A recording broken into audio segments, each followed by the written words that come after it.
Even Robert Mueller's moderate milquetoast ass basically said impeach. What are we gonna do? As my grandfather used to say, what's gonna be? Dyze in your house. Exclusively on East Coast Radio. The views and opinions expressed on this podcast are that of my own and are not of my employer.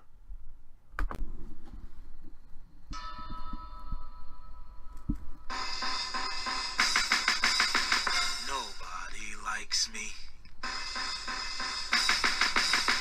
Nobody likes me. But that's okay, cause I don't like y'all anyway. And I don't like y'all anyway. We have until November of 2020 to get our act together as a country, as a nation, to correct this injustice. And the biggest injustice in the world was allowing a foreign power to install a criminal into the White House and turn an administration into a fascist crime syndicate. That must be corrected. And we only have there's only one more election we have to correct it, or this whole thing is over. If you don't know what Staten Island is, it's like New York's abortion that lived. I never met any of the founding fathers, but I'm sure if they were listening to East Coast Radio right now and brand new episodes of Dyze in your house, they would agree with the sentiment. And you can follow us on Twitter at East Coast Radio. Get us on Patreon at East Coast Radio. Vote. Blue Wave 2020. Let's make it happen. East Coast Radio for the least heard voices. Every weekend. We here on East Coast Radio are trying to fight the rising tide of fascism. The noun fascism is usually defined as a governmental system led by a dictator having complete power, forcibly suppressing opposition and criticism, regimenting all industry, commerce, etc., and emphasizing an aggressive nationalism and often racism. Yeah, we don't want any of that in America. So we gotta stop it. We gotta put out the fire now. Staten Island was no joke. As liberals, not even as liberals, as Americans, as patriots, as people that like democracy. The only thing we can do right now to fix our country is use our weapons. And our weapons are our voices, our handmade signs, and social media. Get the message out there. Voting. Voting is key. Elections have consequences. If you don't know what Staten Island is, it's like New York's abortion that lived. Representing Staten Island. Staten Island was no joke.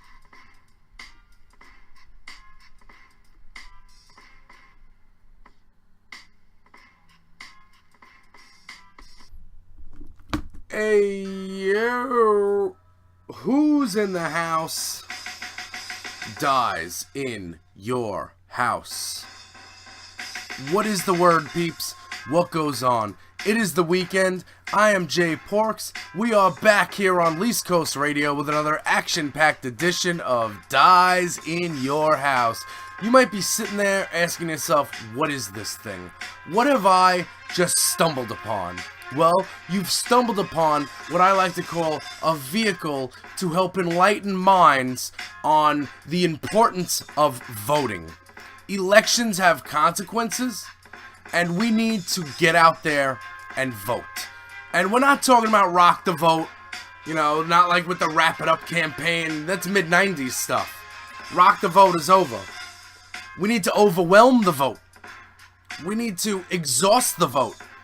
And you'll see why later when I talk about what we're talking about, but we don't want to slip further into a fascist society. Just to give everybody a refresher, Alexa, what is fascism?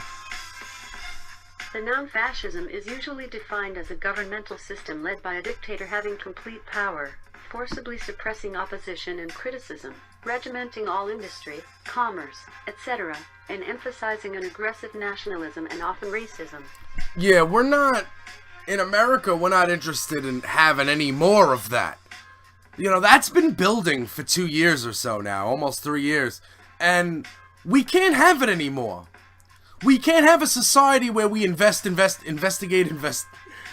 Whoa. We can't have a society where we think it's okay to investigate people who are investigating us just because we're a little ticked that they're investigating us because we were committing criminal activity. That's what it is. These are criminals. This is a fascist crime syndicate that was installed into the White House by a hostile foreign power, and that's not okay. And I'm sorry that we're not going to forget about that. The third party voter, the independent, and I use that in quotations because if you haven't heard the latest Dyze in your house thesis that I've been peddling the last couple weeks, it's this. There are no independent voters because people are not blank canvases. There's that commercial with the guy who wears the gray suit and everything in his house is gray, and it's like, he's very plain yogurt. He's much like Robert Mueller. Even that guy's got a cat. Like, nobody is a blank canvas. You want things from life. You need things from your life. Right now, stuff is going on with you that you need, that you want. So don't sit there and tell me, oh, well, I'm independent. I'm just waiting for the right person to come along. What are you, like 53 on a dating website? Get over it. You vote for the person who's closest to what you like. And if you would have done that a couple of years ago, we wouldn't be in this freaking mess to begin with. It's a good time. My voice is getting high. I'm getting a little loud. And my head's getting a little hurty right now. Because I'm getting stressed out. So this is a good time to remind everybody that the views and opinions expressed on this podcast are that of my own, are that of Jay Porks, and are not of any employer that I have currently, of any employer that I've had in the past, and most likely any employer I have in the future. Although I am hoping to stick with the same employer, as is most likely everybody else in life. Anyhow, elections have consequences, and we gotta get out there and vote. And I don't have time for people to be talking about waiting for the right one to come along and all that nonsense. I agree, there should be more than 2 parties. Actually, there should be 5. We should have a rank voting system that you get the top 10, and then you dwindle it down to 5, and then you dwindle it down to, whatever system you want to go. You want to go 4, 3, 2, 1, you want to do 2, 1, whatever you want to do. But I think that the election system should be changed in general. I do. And you know what? That's cool and all, and sitting at home is not going to help that change. For example, Elizabeth Warren. She was talking about, the Electoral College. We should get rid of it. I'm down. This is a candidate talking about issues that matter to elections which matter. 70,000 votes across 3 states. All you blank canvas mofos. Oh, well, Bernie didn't get a fair shake. He only got 4 million less votes than the person he lost to in the primary. Stop it. Stop it. Anyhow, big news this week. Robert Mueller gave a statement. He didn't hold a press conference because he didn't take any questions. The press was there, but there was no conference. He came up and gave a statement. And this guy, and I was saying this last week, the week before, whenever Jerry Nadler was talking about we're going to subpoena Robert Mueller, I said, yo, guys. I said, let's back up a second. Let's everybody just realize that Robert Mueller is a very, very milquetoast, bland individual. And let's not get our hopes up. He's not going to go out there firing shots. Every shot he fires is going to be subtle, but it is going to hold weight. And what Robert Mueller came out and said was what the synopsis of his report, basically, which is what people like me have been saying, and there have been different responses to the theory of the Russian active measures. Some people take the Russian active measures seriously, and some people think that Russian active measures are just something we're using as an excuse because right now the country's in the crap hole. Well, could it be both? It's not an excuse if it really happened. Like, if I say you beat me in a race because I sprained my ankle, that's not an excuse. I had an injury. I had a setback going there. I had things working against me, much like American democracy had in 2016. And again, I will ask you, what has the Senate, because the House is passing all sorts of bills that are DOA in the Senate, but what has the Republican-controlled Senate done to stop election interference? What have they done to safeguard our democracy? What have they done? What bills have they passed? They have not passed anything. So then you have to ask yourself, wow, why do Republicans not care about free and fair elections? Why do Republicans think that the more Americans that have to do with voting, the more Americans that vote, why do they think that that's a bad thing for them? Well, maybe it's because they know that their time's running out. That's right. The time of the old white folk, the old white person sitting in his rocking chair on his porch, telling people of color that they're not from around here, that time is over. Because they are from around here. They're from here. I'm from here. You're from here. We're all from here. And we are going to coexist together. And that's something that these people are going to have to deal with. Now, refresher. Russian government officials, the Kremlin, under the direction of Vladimir Putin, hacked into the DNC, hacked into John Podesta's emails, hacked into all that stuff, gave the information to WikiLeaks to release to help the Trump campaign. That's what happened. Now you can say, well, Jay, WikiLeaks is, an organization of journalists. They free governments. Yeah, they did until they started messing with elections. And maybe you have to ask yourself, is this not what they've been doing the whole time? They are a propaganda arm of the Kremlin. No more than that. And Julian Assange is a criminal who deserves to be in prison for a long time. And that's that. I mean, you want to talk First Amendment there, that's like people who want to talk about the Second Amendment when people in Virginia get shot. Like, fuck your Second Amendment when people are dying. And when democracy is dying, I'm sorry if some hostile foreign power controlling a fake news organization, I'm sorry if that if that specific case is not covered by the First Amendment. That doesn't mean that we're not going to have Woodward and Bernstein, you know what I'm saying, doing their thing. So stop it. Yo, you want a background check on guns? Oh, you're infringing on my Second Amendment rights. If you use stolen information, if you use information that was stolen by a hostile foreign power and use it to help one political party in one country for reasons unknown, still, compromise, money, that's not the same as the Washington Post running a story. It's not the same. And I took journalism. That's like, you know how I come on here and I'm like, we're talking about like, Saudi Arabia, and I'm like, listen, I'm no foreign policy expert. Or if we're talking about like technology and I'm like, listen, I'm no technology guy. Listen, I took lots of journalism, taught to me by Brian Cogan, author of many books.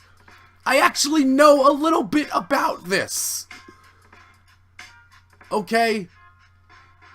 When you're backed by the truth, you're a journalist. When you're backed by a hostile foreign power, you are something else. That is to be determined. But it is not covered under the First Amendment. Just like machine guns and shit aren't covered under the Second Amendment. But somehow you people are reading that, and you're all in an organized militia too, by the way. I didn't know that. Moving on. Mueller's statement. It ends with Where is it? I got it right here. Politico or something. There it is. So it ends with this.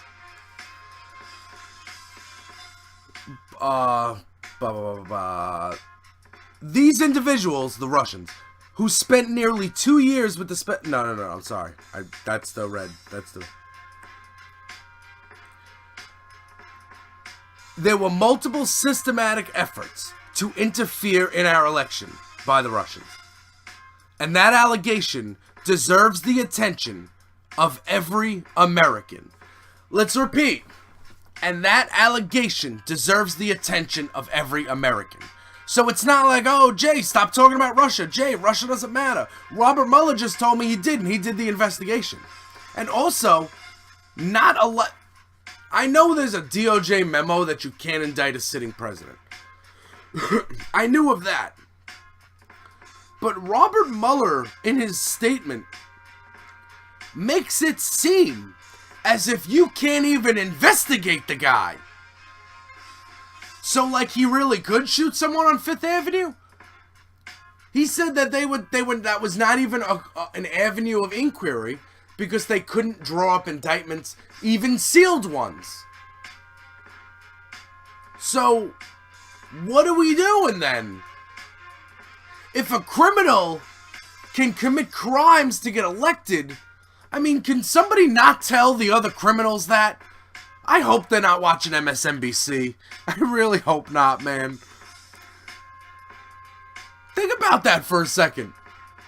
So you use criminal tactics to get where you are, and since you are where you are, you can't be touched? That's bullcrap.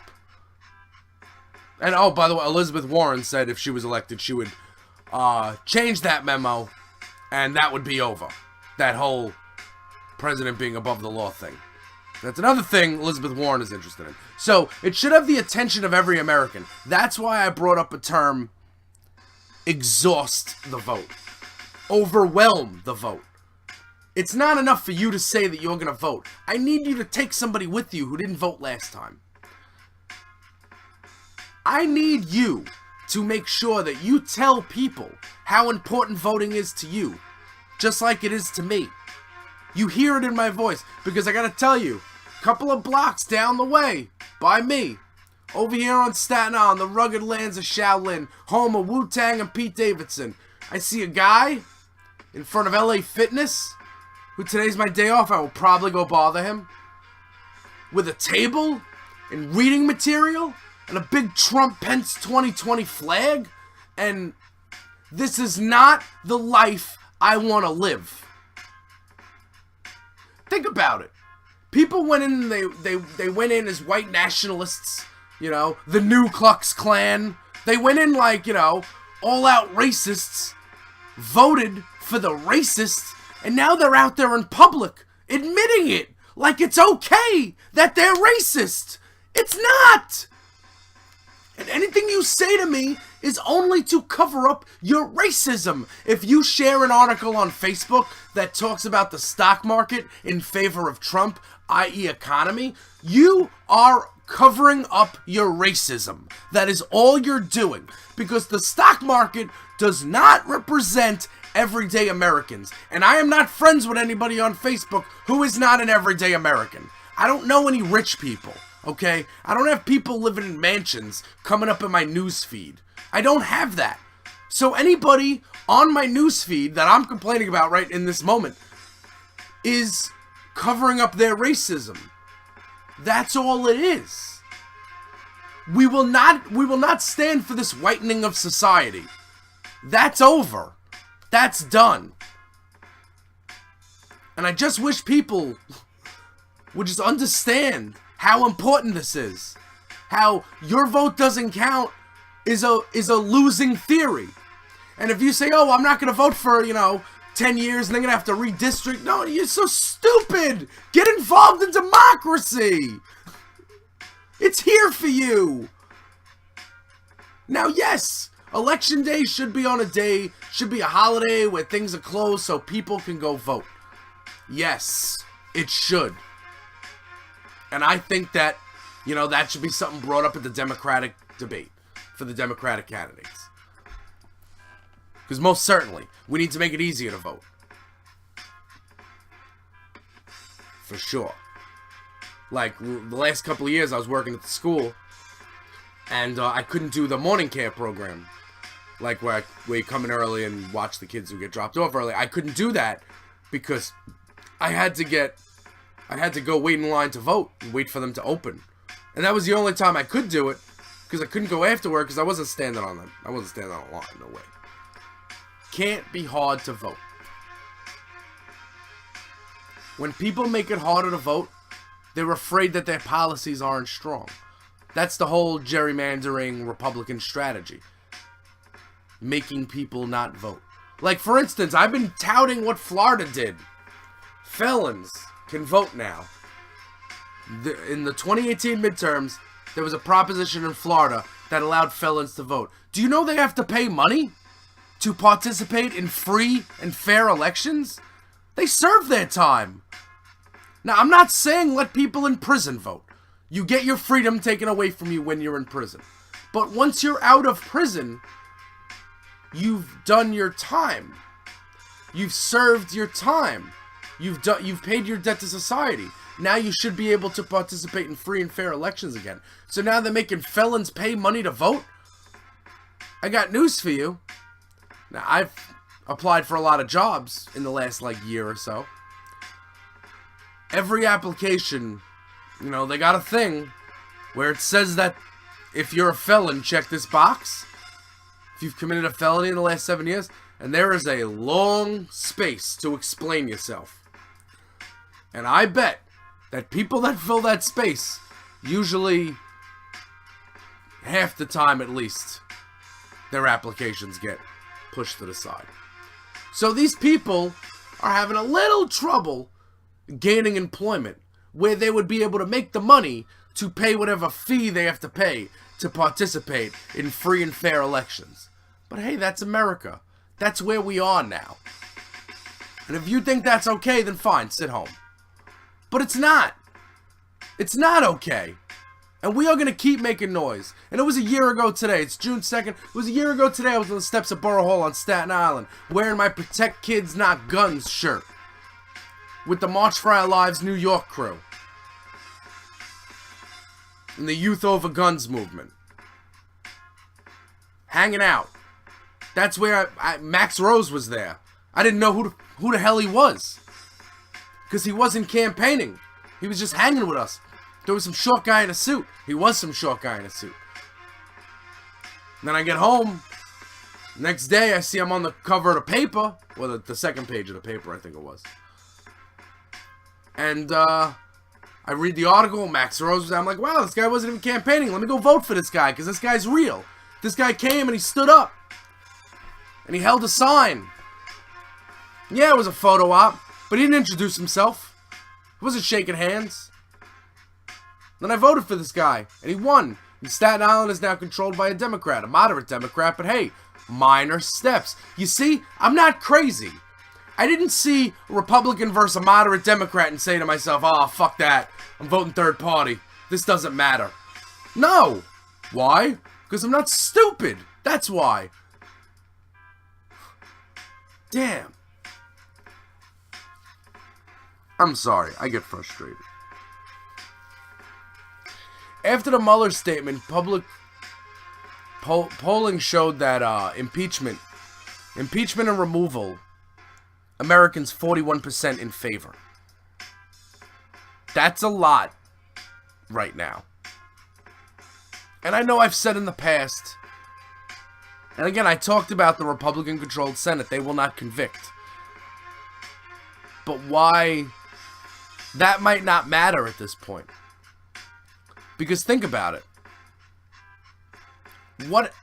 Bill Clinton got impeached in 1998. Right? They didn't convict him. He was found not guilty. And it was a BS thing anyway, by the way. So he was found not be guilty of that or whatever.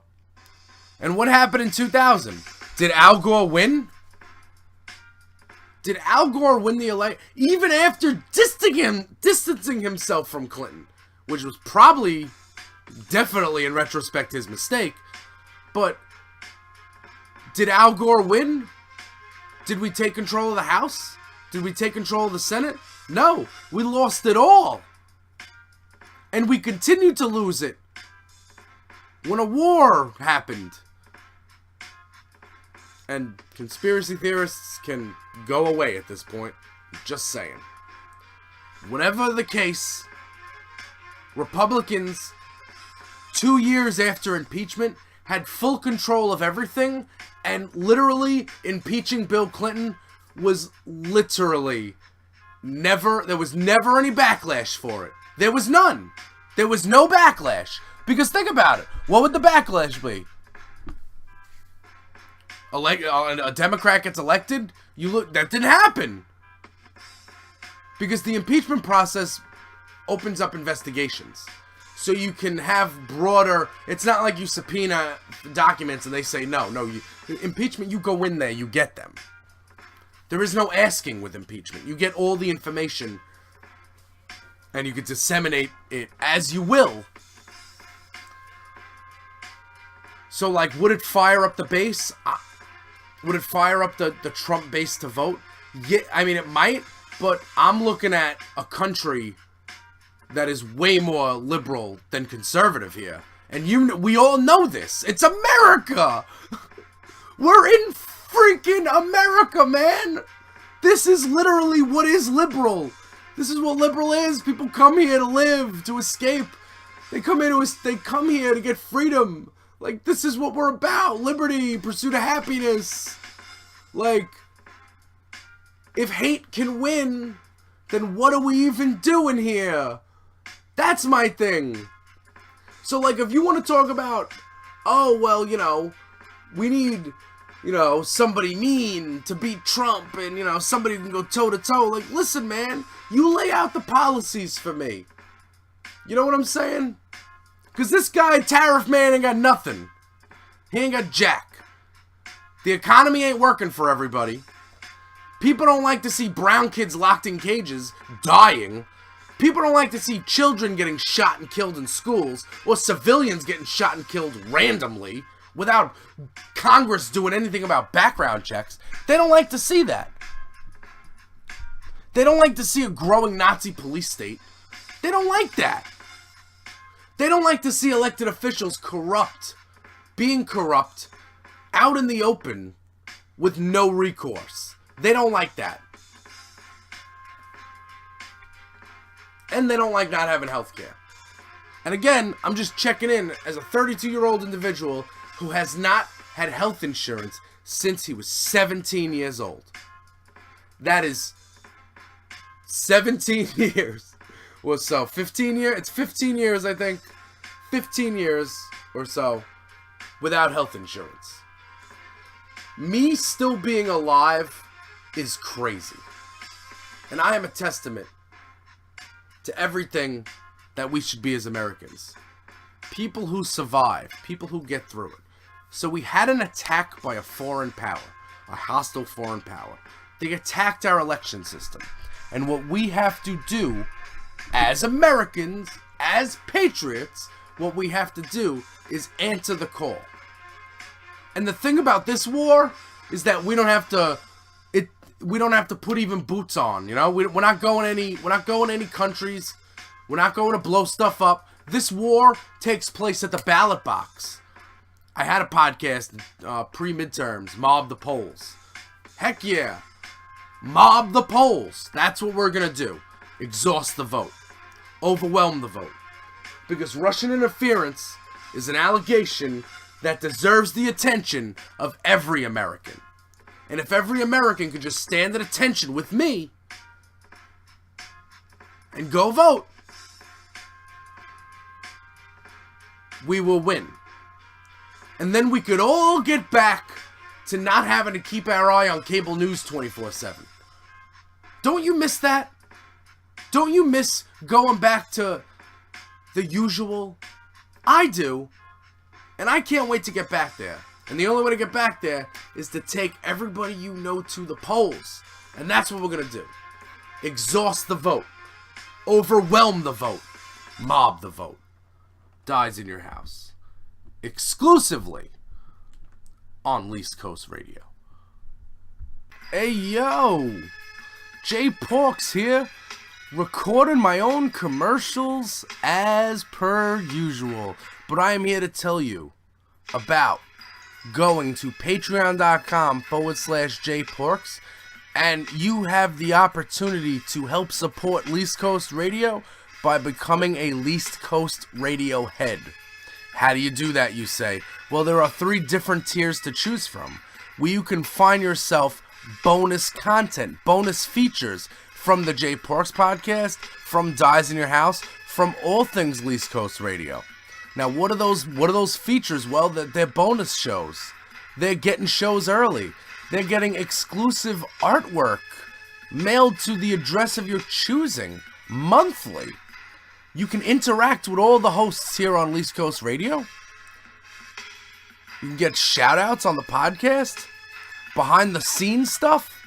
That's on Dyze in Your House and the Jay Porks podcast. You get them both here on Least Coast Radio. Dyze in Your House is usually the primer at the end of the week. The Jay Porks podcast is the long show. What we do at the beginning of the week to get you going, to take in everything that happened. But I need some help. And how you can help Least Coast Radio is by following us on Twitter at Least Coast Radio, going to patreon.com/jporks, becoming a Patreon, becoming a Least Coast Radio head. And, you know, if you don't want to do any of those things, you can smash that subscribe button on iTunes or YouTube. And, you know, you can, it wouldn't hurt. It wouldn't hurt to share the podcast with your friends.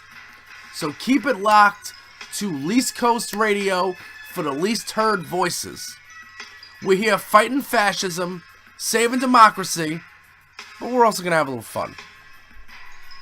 Keep it locked.